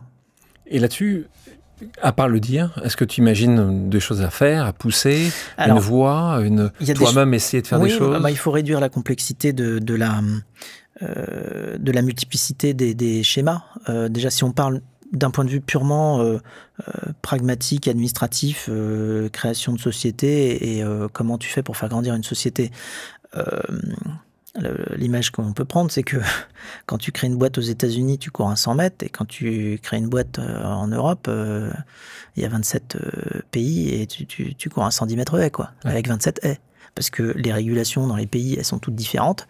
Les lois du travail, évidemment, les monnaies, les taxes, tout est différent. Donc, en fait... Sauf que, oui, le caveat là-dessus, c'est que la France est très facile. Donc ça, on a beaucoup de chance en France. Créer en France... J'entends dans des stages. Bien sûr. Ça, on a la chance. Dans ce pays-là, c'est quand même. En France, c'est très facile. Puis en plus, là, l'écosystème maintenant est extrêmement bien structuré pour accompagner les entrepreneurs quand ils démarrent, des incubateurs aux financeurs, en passant par aussi l'image de l'entrepreneuriat qui est maintenant devenu extrêmement positive recherchée et attractive. Tout ça est extrêmement positif. Mais c'est la capacité pas que ça nous fasse oublier qu'on est un pays de taille moyenne, avec 65-70 millions de personnes. Bon, c'est la région, pour toi, c'est le continent qui fera qu'on arrivera à survivre. Oui, et puis voilà, bien penser au fait que c'est important aussi d'aller aider tout notre écosystème justement européen. Tu entends par là c'est-à-dire que c'est important que nous tous, en tant qu'Européens, on pense aussi à acheter des solutions européennes et pas toujours à acheter des solutions qui viennent d'ailleurs. Donc pour toi, quand tu achètes aujourd'hui quelque chose, tu essayes le plus possible d'acheter européen. Oui, français d'abord et européen après. Voilà, après la difficulté, c'est quand effectivement les produits ne sont pas de la même performance, où en fait là, ça devient être capable d'encaisser ou non le compromis dont on parlait tout à l'heure. C'est ça. Est-ce que toi, tu arrives à tu tentes? Oui, j'essaye. Mais tu sais quoi? Moi, je suis fait comme toi, j'essaye. Tu sais quoi? C'est déjà... Disons, j'y pense tout le temps. Ouais. Voilà. Et après, tu fais ton choix en sachant si c'est un compromis que tu peux accepter ou pas. Si on revient sur Commuto, sur covoiturage, Blablacar, il s'est passé un moment quelque chose. C'est quoi ce moment? Moi, j'ai jamais vraiment compris ce moment qui a de bascule. On est quoi, 2008-2009, où il y a vraiment une croissance. Il y a un déclic, il y a un moment, tu sais, ce moment qui fait que tu dis tiens, il y a un truc que j'ai compris. Tu as changé plein de fois de business model. Il y a un moment. Ouais, j'ai changé 6 fois de business model. En revanche, tu as beaucoup pivoté. Pivoter le business model. Oui, après, oui, mais alors effectivement. Mais c'est quoi le Est-ce qu'il y a quelque chose, tu as trouvé le moment, tu dis voilà, l'alignement il est bon là? Alors en fait, au niveau croissance du trafic sur le site grand public, ça a à peu près toujours été exponentiel. Alors une exponentielle, c'est quoi? C'est multiplié chaque année. Donc, sauf qu'au début, tu passes on fait vraiment plein de cours de maths avec toi, je suis content. Ouais, exponentielle, donc c'est comme ça, c'est ça, d'accord. On va continuer juste après, tiens, parce qu'on va parler d'exponentielle et de linéaire. Ouais, okay. Vas-y, je suis prêt là. Non, mais exponentielle, c'est 2 x 2, 4 x 2, 8, 8 x 2, 16, 16 x 2, 32, 64. Là, j'arrive à suivre. C'est bon. Donc ça, on avait une croissance qui a toujours un peu été exponentielle. Le problème, c'est que, suivant le modèle économique que tu appliques, tu vas ou non réussir à compenser les coûts qui eux-mêmes sont exponentiels. Parce que quand tu as un service qui grandit de manière exponentielle, tu as des coûts en face qui grandissent de manière exponentielle forcément, puisqu'ils suivent le trafic quelque part que tu as, enfin la quantité de services que tu rends. Et donc on avait une croissance exponentielle, c'était super, mais des coûts exponentiels aussi. Et en face de ça, il fallait trouver le modèle économique qui allait réussir à se calquer sur cette croissance exponentielle. Et le premier modèle économique qu'on avait trouvé, et c'était de réussir à vendre des plateformes de covoiturage aux entreprises. Et d'ailleurs, c'était pas ce que je voulais faire au départ, mais si tu veux, donc on avait eu une dizaine d'entreprises qui nous avaient appelés en disant « Oui, bonjour, c'est super ce que vous faites sur covoiturage.fr. Moi, j'aimerais avoir ça pour mon entreprise. » Et moi, je leur disais « Je suis désolé, c'est pas ce qu'on fait. Nous, on fait le site grand public, mais voilà. » Sauf que quand d'une part, tu manges des pâtes, que tu arrives à payer personne et que tu n'arrives pas à avoir de revenus sur ton site grand public et qui commence à coûter je le fais. Voilà, que commence à coûter très cher. Au 11e coup de fil, tu as une boîte qui t'appelle qui dit on voudrait covoiturage.fr pour notre entreprise. Tu dis d'accord, combien? tu changes de mode. Tu dis bon, ok, j'ai compris. Faut que je trouve quelque chose. Et donc, c'est comme ça qu'on s'est mis à développer des plateformes de covoiturage pour les entreprises. Mais le problème, c'est que la croissance de cette activité-là, en revenus, elle était linéaire. Donc, initialement, c'était bien, ça nous permettait de couvrir quelques coûts par rapport au site grand public qui, lui, n'avait pas de modèle économique et connaissait une croissance exponentielle et donc très coûteuse. Sauf qu'à un moment, et alors là, il faut effectivement se rappeler de ces cours de maths, mais une exponentielle croise toujours une linéaire, forcément. Oui. Et c'est-à-dire que quand tu as une exponentielle... Fermez les yeux. Voilà, fermez les yeux. Et si il y a une exponentielle de coûts qui monte vers le ciel en forme d'exponentielle, donc bien courbée comme ça, qui monte bien raide, verticale tout le temps vers le haut, forcément, elle va croiser n'importe quelle droite. Voilà. Et donc, quand tes revenus, c'est une droite, et tes coûts, c'est une exponentielle, il y a un moment, ça se passe mal et ça se passe très mal. C'est-à-dire que, évidemment, tu plonges tes coûts. Donc, il fallait absolument qu'on trouve un modèle économique qui allait et vous le trouvez. Suivre. Voilà, donc on en essayait 6, mais finalement, le 6e, il était bon. Et donc, c'est plutôt à ce moment-là, et ça, c'est 2011, c'est plutôt à ce moment-là où là, je me suis dit, bon, ça y est, on est sorti d'affaire. Parce qu'on a trouvé un moyen pour avoir des revenus qui vont compenser nos coûts. C'est toujours le même depuis 2011? Oui, c'est toujours le même. À peu près. À peu près, ouais. Enfin, il y a des petites évolutions. Mais donc là, parlons un petit peu donc de ces... Là, on est dans des bons moments, la croissance va être forte, tu as trouvé le business model, le financement arrive, tu peux passer à d'autres plats que des pâtes. Tu lèves beaucoup d'argent. Je mange toujours des pâtes. Parce que j'adore ça, en fait. C'est ça, mais en plus, tu as le nom de famille qui est avec le... C'est ce que j'avais dit une fois à un journaliste qui était venu me voir au tout début de covoiturage.fr, qui m'avait dit je passe 3 quarts d'heure avec lui pour essayer de le convaincre que mon truc va marcher, tu vois. Et on finit l'entretien et il me dit bon, alors il y a quasiment personne sur votre site, voilà, vous êtes tout seul, le peu de gens qui viennent sur votre site, ils vous versent pas 1 euro, vous comptez tenir combien de temps, monsieur Mazella? Tu sais le nom de ce journaliste? Non, je me souviens pas. Ah, trouve-le. Et là, j'étais à bout d'arguments, enfin j'étais à court d'arguments. Et je lui dis, écoutez, je m'appelle Mazzella, j'ai des origines italiennes, je peux manger des pâtes pendant 10 ans. Au revoir, monsieur. Au revoir, monsieur. Bon, je vais tenir grâce aux pâtes. Si ce journaliste nous écoute, peut-être que ce n'était pas un journaliste en fait, il venait juste piller de l'information. Donc on est sur ce moment-là. Là, on est en 2015, je crois, 2014-2015. Là, vous commencez à lever beaucoup d'argent. C'est ces années-là qui ont continué après pendant des années où un certain nombre d'entreprises levaient beaucoup d'argent. Et là, on a vu créer apparaître dans le monde entier des licornes. Et donc, vous faites partie de ces premières licornes en France. Vous levez, je crois, 200 millions d'euros à une valorisation que vous avez annoncée d'ailleurs assez tôt, qui était 1,4 milliard d'euros. Donc, des montants considérables Donc là, on est bien loin, quelques années après, ça va très vite quand même, de ce que tu vivais, comment tu le vivais. Est-ce que ces moments-là ont été... est-ce que tu as été happé par un peu comme à un moment ou à un autre, tu t'es trouvé homme sandwich, tu as été un peu là au moment et tu dis, bon, bah, on a besoin de toi parce que si tu vas représenter l'entrepreneuriat en France. Là aussi, est-ce que tu penses que après avoir mangé des pâtes aussi longtemps, c'était pas forcément les sommes qu'il fallait prendre, il fallait peut-être être un peu plus raisonnable, ou tu disais, mais attends, tu sais quoi, je prends le plus d'argent possible. Comment tu l'as vécu? Mais il faut voir qu'en face, bon, à n'importe quel stade de développement, une entreprise est capable ou pas capable d'absorber une certaine quantité d'argent. Tu peux pas arriver sur un projet tout jeune et lui dire voilà des centaines de millions d'euros ou quoi sans que l'équipe et le projet soient capables de les absorber. Donc derrière ces financements-là, il y a tout le temps un plan de dépenses. Stratégique, bien sûr. Voilà. Et le plan de dépenses, il est très très clair quand tu commences à lever ces sommes-là, en tout cas pour le format de projet de société dont on parle, c'est d'aller faire une expansion internationale et donc tu chiffres les coûts, tu dis bon bah on va mettre 5 ou 10 millions sur ce pays-là, sur ce pays-là, sur ce pays-là, sur ce pays-là, et donc en fait tout est mesuré si tu veux. C'est pas juste de l'argent qui arrive et tu te dis j'en fais ce que je veux. C'est pas du tout le cas. C'est très prévu la manière avec laquelle tu vas le dépenser. C'est pas sur ton compte en banque que c'est tombé. Ah non plus. Oui, non, ça c'est sûr, ça tombe sur le compte en banque de la société évidemment. Mais non, le ceci étant, c'est un vrai point parce que tu le sais très bien que ces moments-là sont des moments assez incroyables, de moments où l'excitation est majeure, et en fait après il faut justement déployer ça sur des métiers parfois dans des pays où vous n'aviez aucune compétence, pas de connaissances, pas d'équipe, il a fallu créer des choses. Donc quand tu dis créer, il y a toujours des choses qui ne se passent pas aussi bien que ce qu'on imagine. Puis après, il y a des moments compliqués, des crises, le Covid, enfin, tout est, tu vas me dire, très classique. Quand on parle des escaliers, on est dans les escaliers, là, on est en train, le 17e étage et le 18e étage de Blablacar. Comment toi, tu le vis à ce moment-là? Tu le vis justement en disant, il y a eu, moi, j'ai assez peu entendu des choses de ton côté, en fait, négatives, en disant juste, je l'ai toujours vu dire, oui, ça va, ça avance, quand... Je savais très bien que c'était extrêmement complexe et compliqué. Ce système-là, en interne, tu as réussi toujours à tenir une vraie bonne direction en disant juste on va y arriver, tu vois. Est-ce qu'il y a des moments où vous dites voilà, c'est loin quand même, c'est loin l'autre côté de la rive quand même. Oui, je pense que le Covid a été difficile forcément parce que tu vois quand t'as un soir où le président dit à tout le monde bon alors vous devez plus rencontrer des gens que vous connaissez pas et puis faut plus vous déplacer. Tu dis, alors attends, le modèle économique. Qu'est-ce qu'on fait, nous? On fait du covoiturage. Donc, le principe, c'est que tu vas voyager justement avec des gens que tu rencontres. Sans masque. Donc, non, oui, c'est sûr que là, on s'est retrouvé avec...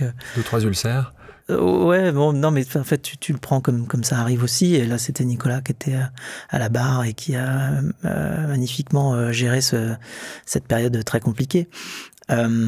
Et qui, parce qu'on est passé de, on va dire, 100% de trafic à 0,2% de trafic. Tu fais moins 99,8% de trafic sur ton activité, ça se voit. Je vois 24, 48 heures, quoi. Enfin, tu vois, tu connais la chanson de Philippe Catherine? Laquelle? Qui dit je coupe le son, tu vois. Et je remets le son. Alors justement, c'est ce qui s'est passé pour nous. Parce qu'on ne savait pas ce qui se passerait juste après le Covid, après le premier confinement notamment. Tu sais, tout le monde se demandait si ce serait des courbes en U, des courbes en L, des courbes en W, des courbes en des logarithmiques. Voilà, des courbes de trafic qui comment ça repart. Et ben nous, c'était une courbe en U, donc c'est reparti. Donc c'était vraiment la chanson de Philippe Catherine. Je coupe le son. Et je remets le son. Et on a remis le son et c'est reparti. Le trafic est reparti. Après, l'autre confinement, ça a ralenti. Mais après, en fait, il y a une résilience très forte dans la communauté, dans la marque, dans l'esprit qu'on a réussi à créer, l'esprit d'entraide. Et qu'est-ce que... S'il y a une chose que tu n'as pas bien faite en tant qu'entrepreneur, tu dis, tiens, ça, j'ai pas bien fait dans ces années-là, c'est quoi? Un truc que tu dis juste, j'aurais pu faire mieux. En fait, tu te dis, j'ai essayé 6 modèles économiques quand même. J'aurais peut-être pu m'épargner les 5 premiers. Tu vois, aller plus vite pour mettre de côté quelque chose, tu penses que c'est ça? Alors ça, s'il y a une chose que je pense j'arrive à faire, c'est de bouger. C'est-à-dire, je reste pas en place. Je pense que c'est Quand je vois que ça marche pas, je Conseil aux entrepreneurs, sachez débrancher la prise. Ça, c'est souvent les entrepreneurs, ils laissent la prise longtemps. Après tu la rebranches ailleurs. Bien, si la première prise ne marche pas, tu essayes la prise d'à côté. Ouais, mais il faut. Ça, t'es bon à ça. Tu sais faire ça. Ouais, c'est-à-dire que je n'aime pas rester dans une prise qui marche pas. Ouais. Donc, c'est ça. Donc, ça, pour ça, on l'a fait. Et je pense que d'ailleurs, c'est ce qui a fait la réussite du projet aussi. Parce que tu vois, quand on te dit tu as essayé 6 modèles économiques, si j'avais essayé de rester dans la première prise, ben j'y serais encore peut-être, ou je serais mort sur ma prise. Mais pas électrocuté en tout cas. Parce qu'il n'y a pas assez de courant.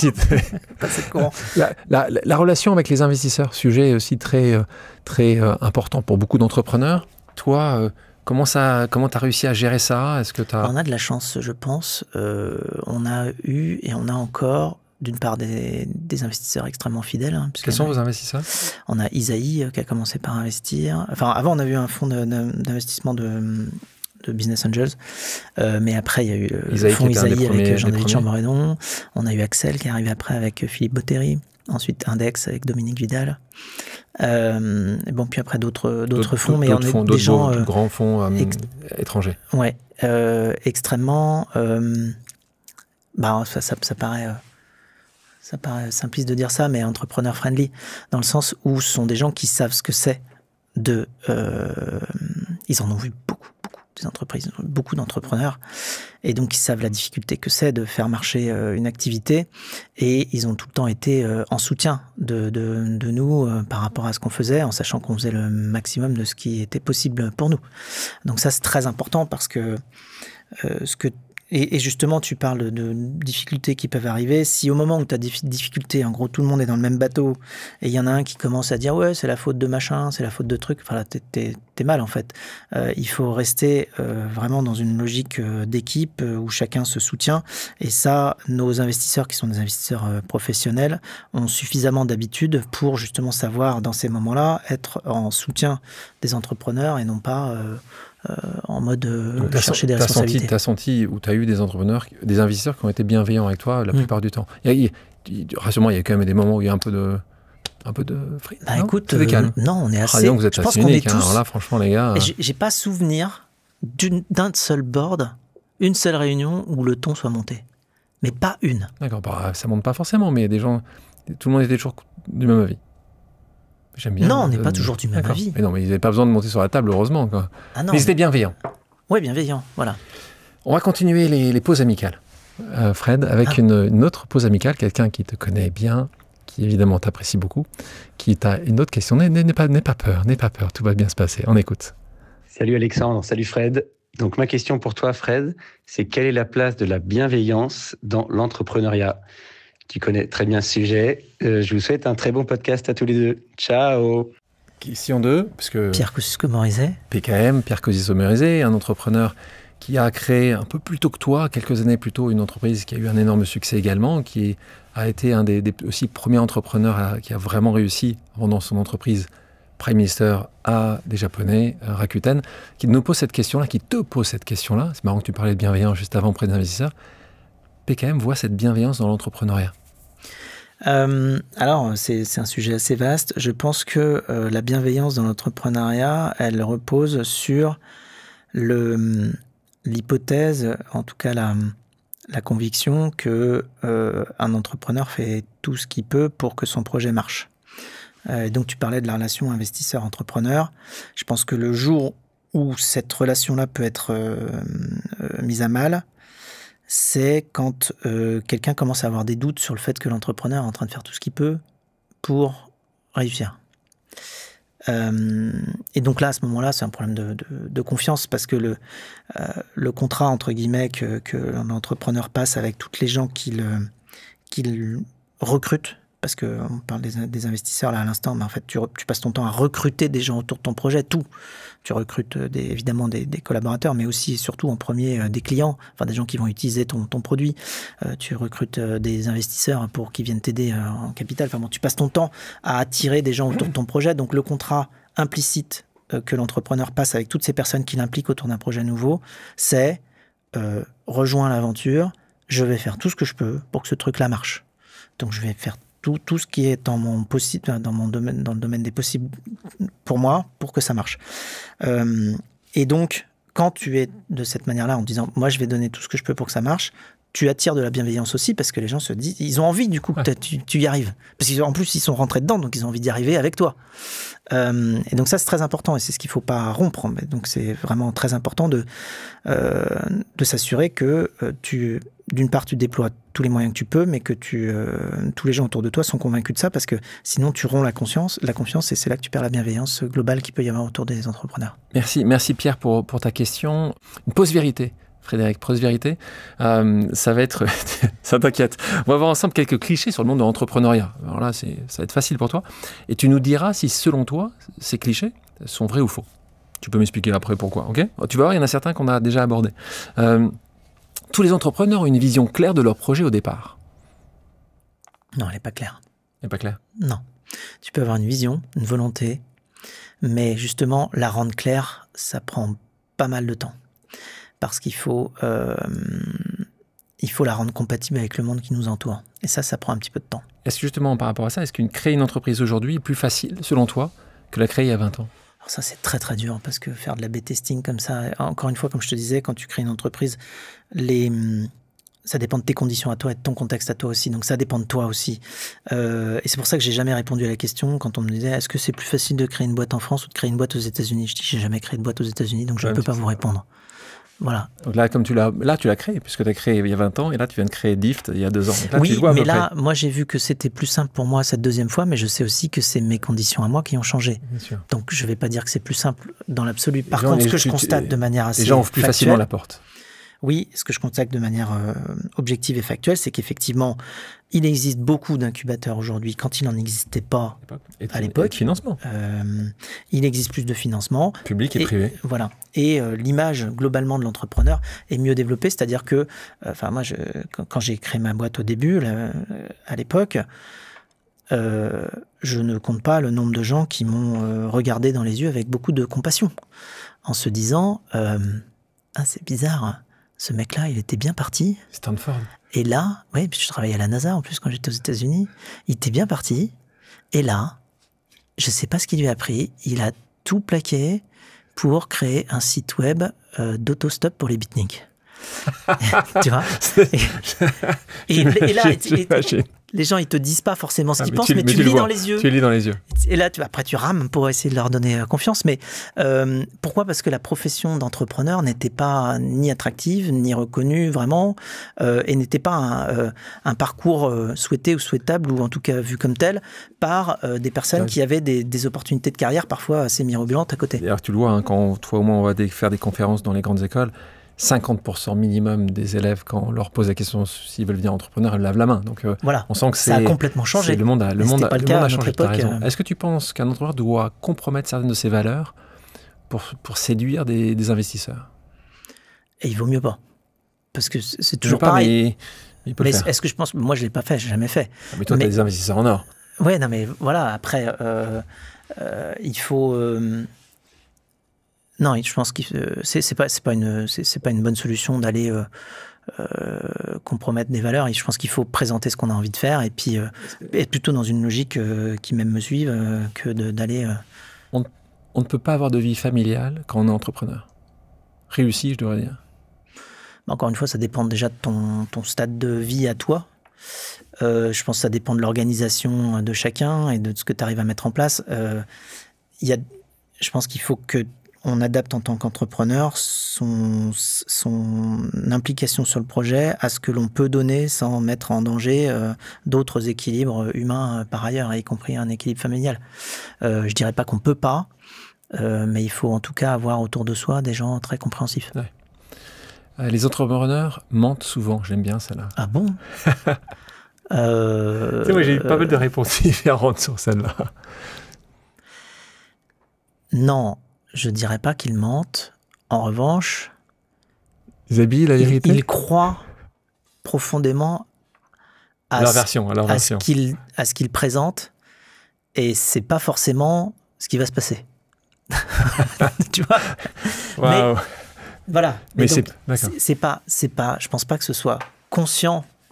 C'est pas vouloir mentir, c'est croire vraiment. C'est espérer tellement. C'est espérer tellement que quand on raconte le truc, on dit non, ça va se passer. Bon, après, ça peut ne pas se passer. Ça, c'est comme ça. Mais c'est pas mentir, c'est croire que ça va se passer. On avance quelques années après, on parlait tout à l'heure, on a parlé de Nicolas Brusson. Qu'est-ce qui se passe à ce moment-là, en 2016, quand tu le fais, le passation de bâton, puisque tu restes évidemment très impliqué au quotidien, mais c'est lui qui devient le CEO. C'est quelque chose que tu recherchais? C'était une demande des investisseurs? C'est quoi qu'est-ce qui t'a décidé de faire ça? C'est rare? C'était un constat de... Ouais, c'est rare, mais enfin, tu vois, moi, j'ai fait 12 ans en travaillant 80-90 heures par semaine, justement, pour faire monter l'entreprise de 0 à 500 collaborateurs, et on est déjà sur 3 continents. Enfin, on a ouvert 20 pays entre 2012 et 2015, si tu veux, donc ça nous a quand même pas mal occupé. Et je pense que c'était une manière aussi de voir nos différences justement personnelles entre Nicolas et moi. Nicolas est beaucoup plus manager et à l'aise dans une gestion d'entreprise de centaines de personnes que moi. Moi, je suis plus sur des problématiques de vision, de construction d'équipe, de construction de projet. Donc, j'ai envie de dire la phase de démarrage entrepreneurial, c'est là où je m'éclate le plus. Après, gérer une entreprise de plusieurs centaines de personnes sur 3 continents, c'est aussi un autre job. Et donc, c'était juste reconnaître cette différence entre Nicolas et moi et faire en sorte que justement, Nicolas puisse avoir ce rôle-là qui serait plus utile pour la société. Très, très complémentaire. Toi, tu ne t'es jamais posé la question? Moi, tu vois, je me suis retrouvé, c'était en 2010, je crois, je me suis dit, mon entreprise qui fonctionne extrêmement bien en Europe, je vais gagner les US. Ouais. Je vais gagner les US. C'est bien d'être en Europe, mais c'était le numéro 1 aux US, c'est encore mieux. Et je suis parti là-bas. Toi, à ce moment-là, ces années-là où Blablacar commençait à être avec les financements, tu t'es posé un moment une question de dire, je vais le faire moi-même, je vais y aller. Non, mais on s'est souvent posé la question des US, mais tu vois, c'est là où je pense qu'on a été un peu rationnel aussi sur la chose. Si tu veux, il y a des raisons qui ont fait que Blablacar existe et est né en France et pas aux États-Unis. Tu vois, un Airbnb, c'est né aux États-Unis.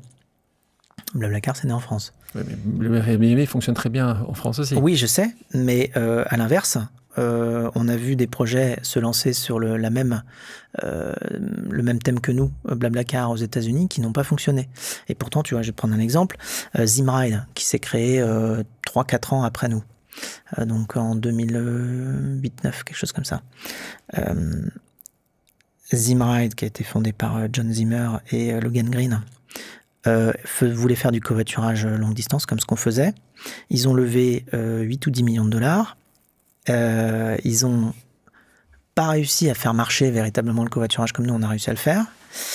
Et en 2010-11, ils ont pivoté sur Lyft, ce qui est devenu Lyft, donc concurrent de Uber. Et Lyft marche très bien aux États-Unis, comme Uber. Et donc, tu vois, nous, en voyant ça, on s'est dit, tiens, c'est marrant, parce que là, on avait typiquement 2 entrepreneurs qui manifestement étaient bons, puisque derrière, ils ont créé Lyft et que ça a cartonné, qui étaient financés, mais bien financés. C'est-à-dire que nous, avec 8 ou 10 millions de dollars, on aurait fait un carton en partant de là où on était. Et ça n'a pas marché. Donc là, tu te poses des questions. Tu te dis comment ça se fait? Parce qu'ils étaient bons, ils étaient au bon endroit, en Silicon Valley, ils étaient financés. Qu'est-ce qui s'est passé? Et donc, ce qu'on avait analysé, c'est que potentiellement le marché, alors après, il faut toujours réétudier parce que les conditions peuvent évoluer, mais le marché n'était pas prêt. Pourquoi?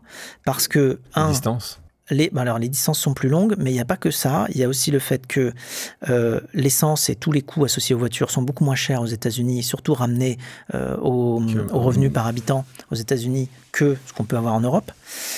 Parce que l'essence n'est pas cher. Il y a moins d'intérêt en fait à partager. Voilà, donc l'intérêt à partager pour le conducteur et aller économiser $20 sur un trajet San Francisco-Los Angeles, il est faible. Et ensuite, par contre, la gêne potentiellement occasionnée est assez grande. Pourquoi? Parce que le système des transports en commun aux États-Unis est beaucoup moins bien développé que ce qu'on a comme transport en commun dans beaucoup de villes d'Europe, voire toutes. Et quand les conducteurs généralement récupèrent des passagers, ils les récupèrent à des endroits où ils sont déposés par les transports en commun. Donc en fait, ce maillage inférieur des villes aux États-Unis en transport en commun fait que le conducteur doit faire le tour de la ville au départ pour récupérer ses passagers et le tour de la ville pour les déposer. Parce que si on te largue au milieu de Los Angeles et qu'on te dit maintenant tu finis à pied, ça va pas être drôle. Donc il faut quand même que je te dépose là où tu vas. Donc en fait, quelque part, l'offre qui est donnée au conducteur de faire du covoiturage, elle est moins attractive que ce qu'on peut avoir à la fois financièrement et au niveau temps et implication que ce qu'on peut avoir en Europe et puis dans t'as vu depuis, parce que là c'était une analyse qui était passée en 2015, 2016, 2017. Est-ce que tu as vu quelque chose fonctionner aux États-Unis depuis? Évidemment, Lyft et Uber. Oui, excuse-moi, en covoiturage. Après, il y a des systèmes de minibus sur New York ou des choses comme ça qui sont... sur des grandes distances, pas forcément. Mais sur des longues distances, aujourd'hui, non, ça n'a pas tellement évolué. J'ai plein de gens qui veulent te poser des questions. Ah bon, on va écouter encore une personne. On vient d'en parler. C'est fou. On vient d'en parler. On va écouter une question amicale de Nicolas. Ah. Bonjour Alexandre, bonjour Fred. Merci de me passer le micro. Alors Fred, j'ai une question pour toi auquel je n'ai moi-même pas la réponse d'ailleurs, et pourtant je crois pouvoir dire qu'on se connaît bien. Et la question porte sur l'une de tes passions et un de tes talents incroyables et méconnus, ou moins connus, pour le piano et pour la musique. Et quand tu as eu plus de temps en dehors de Blablacar et que tu as cherché des nouvelles idées de business, j'ai l'impression que combiner cette passion ou ce talent pour la musique avec ton autre passion connue pour l'entrepreneuriat, combiner les deux ne faisait pas partie du champ exploré. Est-ce que tu peux nous dire pourquoi? Et est-ce que tu cherches à garder ces deux choses séparées ou au contraire, t'aimerais un jour pouvoir les combiner? Merci, à très bientôt. Ah, merci Nicolas. Très bonne question. Et en fait, j'ai une réponse extrêmement claire parce que je me suis posé cette question-là vraiment très profondément. En fait, j'ai fait à un moment... entre guillemets, de ma passion musicale, un métier. Pourquoi ? Parce que j'ai composé différentes musiques. J'avais même composé à un moment, d'ailleurs, on a fait ça avec ma sœur et mon frère, une musique de pub pour le journal Le Monde qui avait été utilisée à la radio. Bon, bref, je me retrouve à être compositeur SACEM. Enfin, bon, j'ai commencé, j'ai aussi composé d'autres musiques pour d'autres usages. Et je me suis retrouvé dans une situation où je devais livrer de la créativité en un nombre d'heures limité. Et ça m'a pas plu, en fait. Et je pense que ça plaît à pas beaucoup de compositeurs, très souvent, d'artistes, quand tu as une contrainte de devoir livrer, parce qu'évidemment, quelque part, le business n'attend pas, et donc on a besoin d'une musique pour demain matin 8h, sauf que toi, tu es encore la veille, tu n'as pas fini ton truc, tu passes la nuit, et puis à 8h du mat, tu as ton fichier, tu l'envoies, mais tu n'es pas très content, parce que tu n'as pas tout à fait fini. Et je me suis retrouvé à prendre quelque chose qui est une passion, la musique, et à essayer de le faire rentrer dans une obligation de quelque part de résultat.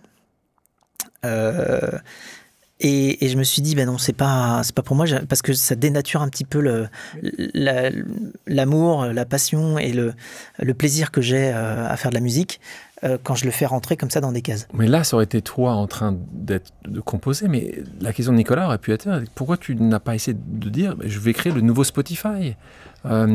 Justement, la question, c'est comment tu peux mettre ensemble ton talent d'entrepreneur avec ton amour de la musique. Est-ce qu'il y a plus de start-up sur ces sujets de musique à développer? Je pense qu'il y en a encore, mais j'ai pas forcément une idée là-dessus. Alors, je pense qu'il y a plein de questions là-dedans. On peut parler de l'industrie musicale. Est-ce qu'il y a des choses à créer en industrie musicale en tant qu'entrepreneur? Oui, il y en a plein. On peut parler combiner musique, mais vraiment musique. C'est-à-dire, pour moi, la musique, c'est l'émotion et le plaisir et la créativité et bon, tout ça. Pour moi, c'est ça, la musique. Donc, combiner la musique et l'entrepreneuriat, c'est comme ça que j'ai compris la question. Après, ça pourrait être... Et je pense que la question de Nicolas sera peut-être celle, on lui demandera. Moi, je pensais que c'était justement la capacité de créer avec ton talent d'entrepreneur, à travers une plateforme, un produit, quelque chose qui soit justement, qui touche ce segment artistique, mais qui a un déploiement important. Ben, tu vois, tu viens de me donner peut-être... Ça y est, c'est ça, le Eureka a lieu. On va écouter.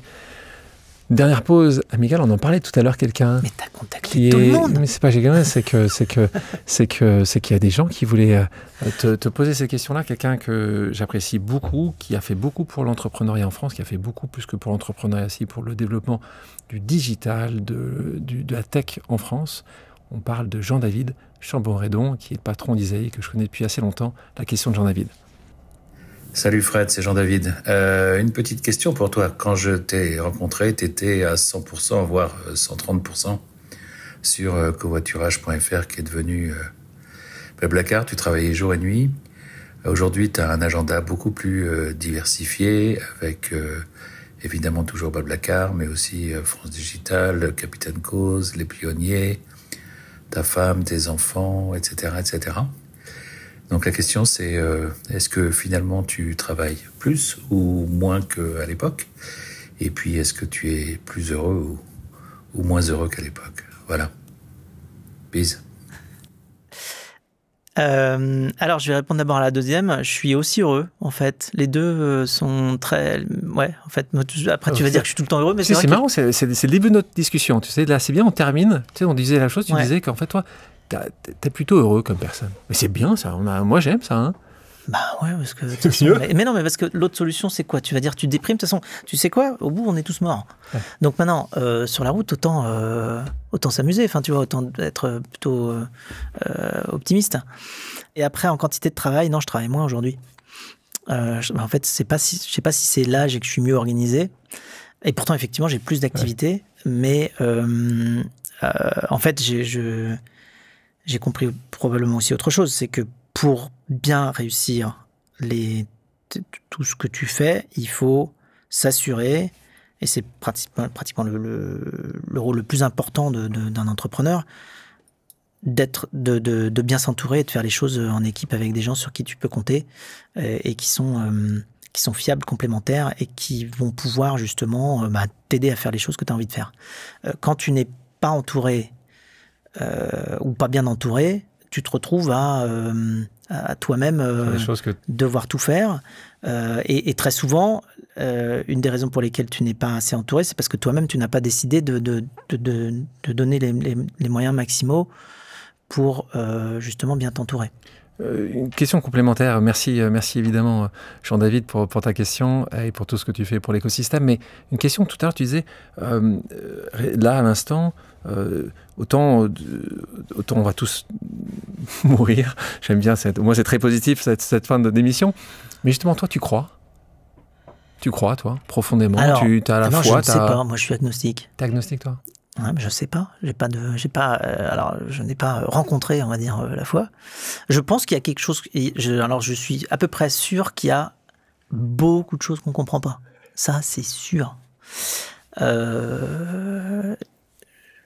Donc, mais je ne sais pas.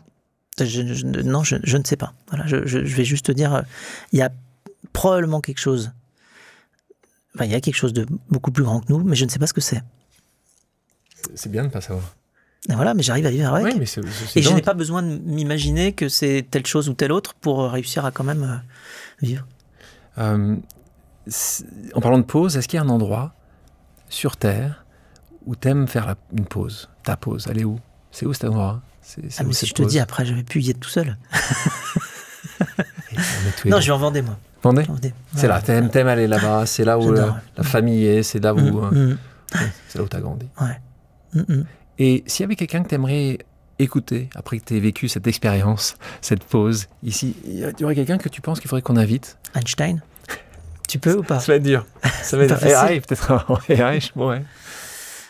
Ouais, non, Einstein, ouais, ça, j'aurais bien aimé. T'as quelqu'un? Tu dis, tiens, qu'on devrait inviter? Quelqu'un? Ouais, mais je crois que t'en as déjà reçu plein. Alors, je vais te dire des noms, puis tu vas me dire, c'est déjà fait. Je sais pas, t'as invité, oui, forcément, Lucie Bach, tu l'as déjà eu. Oui. Mais forcément. Mais je peux la réinviter. Tu me demandes, moi, tu sais, tes désirs sont désordres. On réinvitera Lucie Bach. Ou Éléonore de Pigment. Éléonore de Pigment. Ouais, Éléonore Crespo. On l'invitera. Votre liste sera réalisée de vœux. Si des gens veulent te contacter, quelle est la meilleure manière? Soit parce qu'ils ont envie de participer à des choses. Tu veux que je donne mon 06, mon adresse mail? Ton 06, ton 07. Quelle est la manière la plus simple quand les gens veulent également se reconnaître dans ce que tu fais, aussi bien pour l'entrepreneuriat, pour la France, pour les dons? Dans mon livre Mission Blablacar, à la fin du livre, il y a « Et si on poursuivait la discussion ?» et dedans, il y a une adresse mail. Et alors, voilà. Et donc, est-ce qu'il existe en poche ou pas encore? Il est là. Non, il n'est pas en poche. Merci beaucoup, Frédéric. Merci, Alexandre. On a passé un bon moment. C'était pas vraiment une pause. Ou alors c'était une pause studieuse. C'était une pause active. Une pause intellectuelle. Ça existe. Merci à toi, en tout cas. Merci, Alexandre. Ciao. Merci à tous d'avoir pris le temps de faire une pause avec nous sur RCJ. J'espère que l'émission vous a plu, inspiré ou fait réfléchir. Si c'est le cas, je compte sur vous pour soutenir Pause sur radio-rcj.info ainsi que sur toutes les plateformes d'écoute. À bientôt sur RCJ pour un nouvel épisode de Pause.